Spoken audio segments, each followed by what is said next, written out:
சமீபத்தில் தமிழகம் வந்த பிரதமர் மோடி கேலோ இந்தியா விளையாட்டுப் போட்டிகளை தொடங்கி வைத்தார்.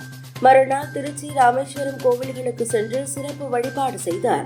இந்நிலையில் பிரதமர் மோடியின் திருச்சி, ராமேஸ்வரம் பயணம் தனிப்பட்ட முறையா, அளவில் ரீதியா என தகவல் அறியும் உரிமை சட்டத்தின் கீழ் ஹைகோர்ட் வழக்கறிஞர் துரைசாமி கேள்வி எழுப்பியுள்ளார்.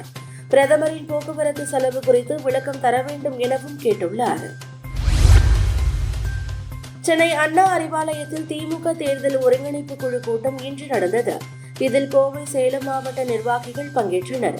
பாராளுமன்ற தேர்தல் பணி, தொகுதி நிலவரம், கூட்டணி கட்சியினரின் பலம் உள்ளிட்ட விஷயங்கள் ஆலோசிக்கப்பட்டன. சேலத்தில் ஒரு சில நிர்வாகிகள் அதிமுகவுடன் இணைந்து செயல்படுவதாக புகார் எழுந்துள்ளது. அவர்கள் மீது நடவடிக்கை எடுக்கப்படும் என்றும் எச்சரிக்கை விடுக்கப்பட்டது. மத்தியில் உள்ள பாஜகவை எதிர்க்க அமைக்கப்பட்டுள்ள இந்தியா கூட்டணியில் தொகுதி பங்கீடு குறித்த பேச்சுவார்த்தை நடந்து வருகிறது. இந்நிலையில் வரும் பாராளுமன்ற தேர்தலில் உத்தரப்பிரதேசத்தில் மொத்தமுள்ள 80 தொகுதிகளில் காங்கிரசிற்கு 11 தொகுதிகள் ஒதுக்கப்பட்டுள்ளது என சமாஜ்வாதி கட்சி தலைவர் அகிலேஷ் யாதவ் எக்ஸ் பக்கத்தில் பதிவிட்டுள்ளார். கேரள ஆளுநர் ஆரிஃப் முகமது கான் இன்று கொல்லம் பகுதியில் காரில் சென்று கொண்டிருந்தார். அவரது வருகைக்கு எதிர்ப்பு தெரிவித்து கோஷம் எழுப்பிய மாணவர் அமைப்பினர் கருப்பு கொடி ஏந்தி ஆர்ப்பாட்டம் நடத்தினர். இதை கண்ட ஆளுநர் காரில் இருந்து இறங்கி அங்கு சென்றார்.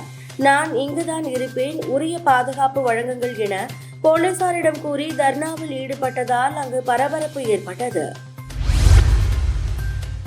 அமெரிக்க முன்னாள் அதிபர் டொனால்டு டிரம்ப் மீது பெண் எழுத்தாளர் ஜீன் கரோல் பாலியல் துன்புறுத்தல் புகார் கூறினார்.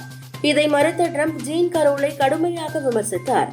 இதனால் தனது நற்பெயருக்கு களங்கம் விளைவித்ததாக கூறி டிரம்ப் மீது அவர் நியூயார்க் கோர்ட்டில் அவதூறு வழக்கு தொடர்ந்தார். இந்த வழக்கில் டிரம்ப் ஜீன் கரோலுக்கு 690 கோடி நஷ்டஈடாக வழங்க வேண்டும் என்று கோர்ட் தீர்ப்பளித்தது. உலகின் மிக நீளமான பிரம்மாண்ட பயணிகள் பொழுதுபோக்கு கப்பலை ராயல் கரீபியன் நிறுவனம் உருவாக்கியுள்ளது. இந்த கப்பல் 365 மீட்டர் நீளம் கொண்டது. இதில் அனைத்து பொழுதுபோக்கு அம்சங்களும் இருக்கின்றன. 20 அடுக்குகளை கொண்டதாக இந்த கப்பல் கட்டப்பட்டுள்ளது. இந்த கப்பலின் முதல் சேவை அமெரிக்காவின் மியாமி துறைமுகத்தில் இருந்து இன்று தொடங்கியது. ஆஸ்திரேலிய ஓபன் டென்னிஸ் தொடரில் பெண்கள் ஒற்றையர் பிரிவு இறுதிப் போட்டி இன்று நடந்தது.